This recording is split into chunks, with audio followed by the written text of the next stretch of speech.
Hola a todos, a continuación hablaremos acerca de la negociación multipartes, para lo cual especificaremos cuáles son las características de la misma, en qué se diferencia con una negociación uno a uno y cuáles son las técnicas recomendadas para negociar dentro de este contexto. Dentro de la naturaleza de la negociación multipartes, se la define como aquella negociación en la que colaboran más de dos partes, las mismas que tratan de lograr un objetivo colectivo. Es necesario tener en consideración que para administrar este tipo de negociaciones con eficiencia se requiere de un compromiso consciente de las partes, al mismo tiempo que se hace necesario la presencia de un facilitador, debido a que corren el riesgo de interrumpirse y son más difíciles de controlar que las negociaciones uno a uno. Existen ciertas diferencias entre las negociaciones uno a uno y con varias partes. La primera se refiere a la cantidad. En esta clase de negociaciones se tienen más negociadores en la mesa, en donde cada parte representa sus propios intereses o bien representa los intereses de al menos otra parte. Esto crea desafíos para administrar varias perspectivas y la hacen mucho más compleja. Es importante asegurar que cada parte tenga un tiempo conveniente para hablar y ser escuchada. Como una segunda diferencia tenemos la complejidad informativa y computacional. En las negociaciones con varias partes se presentan más problemas. Esto como consecuencia de que existe más información y aumentan las perspectivas. Al existir información en total, hace que los negociadores tengan diferentes perspectivas de la misma. De esta situación surge una consecuencia fundamental, ya que la situación de negociación tiende a volverse menos lúcida y más compleja, y por ende más exigente. Conforme aumenta el tamaño, habrá más valores, intereses y percepciones por integrar. Como una tercera diferencia tenemos la complejidad social. Cuando aumenta el número de partes, los integrantes se comparan y evalúan entre sí, y aplican diversas tácticas de influencia para imponer sus puntos de vista a los demás. De este modo, crecen las presiones internas conforme los integrantes presionan a los demás para adoptar una perspectiva común. Como consecuencia, podemos decir que el grupo puede desarrollar una dinámica disfuncional. Al existir más partes, el ambiente social pasa de un diálogo personal a una discusión en un pequeño grupo. Como resultado de esto, las dinámicas de los grupos pequeños comienzan a afectar el modo en que se comportan los negociadores. Como cuarta diferencia tenemos la complejidad en los procedimientos. En las negociaciones uno a uno, las partes tan solo se turnan para presentar sus problemas y perspectivas, y hacen que las negociaciones avancen desde sus etapas iniciales hasta las finales. Mientras que en las negociaciones con varias partes, las reglas de procedimiento se desdibujan. De esta complejidad surgen varias consecuencias. Las negociaciones se prolongan y requieren de más tiempo para llegar a un acuerdo. De este modo el proceso se vuelve más complejo y descontrolado. Como consecuencia de los dos aspectos anteriores, los negociadores dedican tiempo específico para discutir el control del proceso. Como última diferencia tenemos la complejidad estratégica. En una negociación uno a uno, el negociador solo necesita atender el comportamiento del otro negociador. La estrategia la dictan los objetivos del negociador, las acciones de la otra parte y las prácticas de cada uno.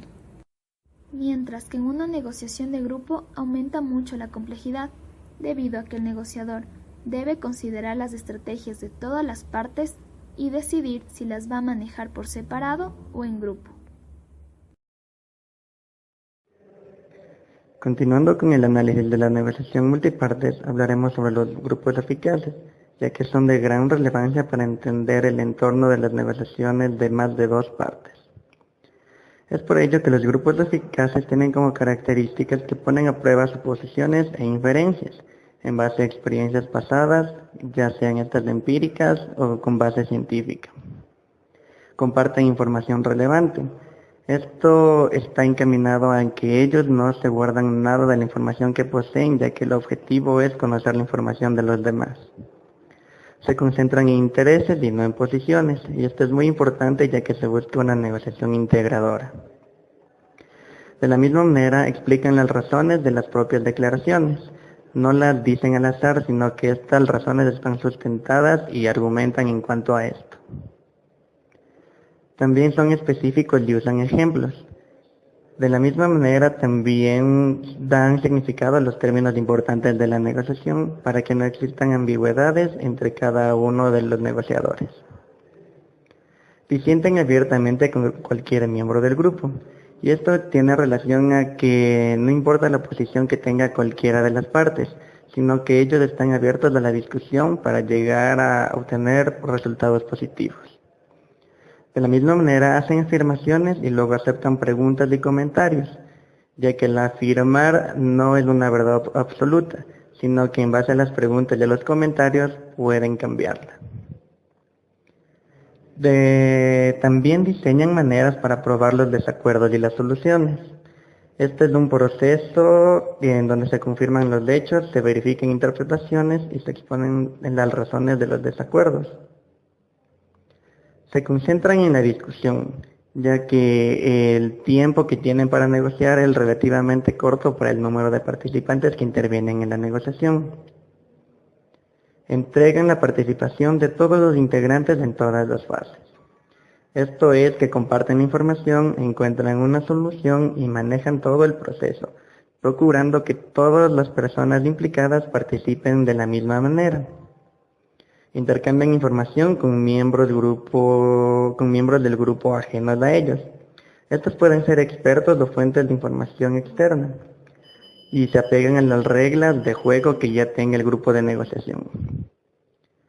Ya finalizando, hablaremos que toman decisiones por consenso, y esto es muy importante, ya que las decisiones que se adopten deben satisfacer las necesidades de la gran mayoría de ellos.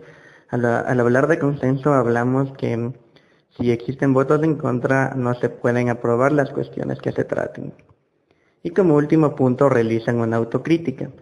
Y esto es sumamente importante para ser objetivos dentro de lo que se está negociando y para llegar a cumplir los objetivos de una manera satisfactoria.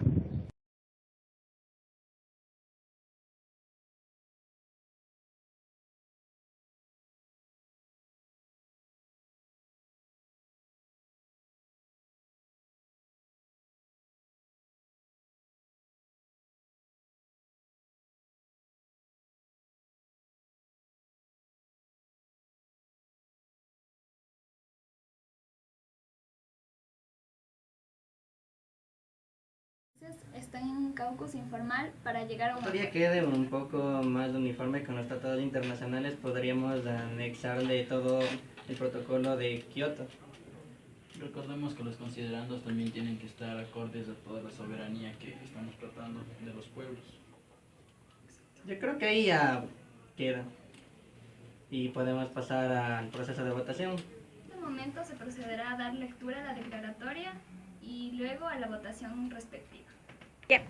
Considerando las observaciones preliminares dentro de las reglas mínimas para el tratamiento de los reclusos adoptadas por el primer Congreso de las Naciones Unidas sobre prevención del delito y tratamiento del delincuente, celebrado en Ginebra en 1955 y aprobadas por el Consejo Económico y Social en sus resoluciones 663-C de 31 de julio de 1957 y 2076 del 13 de mayo de 1977, tomando en cuenta el segundo protocolo facultativo del Pacto sobre Abolición de la Pena de Muerte del 15 de diciembre de 1989, en donde se compromete a los países que voluntariamente firmen tal protocolo adicional a la abolición total de la pena de muerte.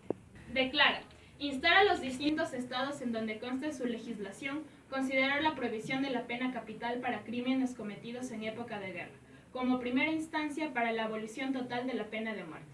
Establecer el derecho a que toda persona condenada a muerte tiene derecho a solicitar la amnistía el indulto o la conmutación de la pena progresivamente y, si es necesario, brindar las facilidades para que su caso pueda llegar a una corte internacional. De pasar a la votación, recordemos que debe haber un consenso. Estados Unidos, su voto, por favor. Estados Unidos y Norteamérica se abstienen. Argentina. La República de Argentina está a favor. La República Popular China. La República Popular China se abstiene. El Reino de España está a favor. Ecuador. La República de Ecuador está a favor. Sudáfrica. La República de Sudáfrica se encuentra a favor. Siria. La República Árabe Siria se encuentra a favor. Con 5 votos a favor y 2 abstenciones, la declaratoria está aprobada. Está en orden aplaudir. Listo.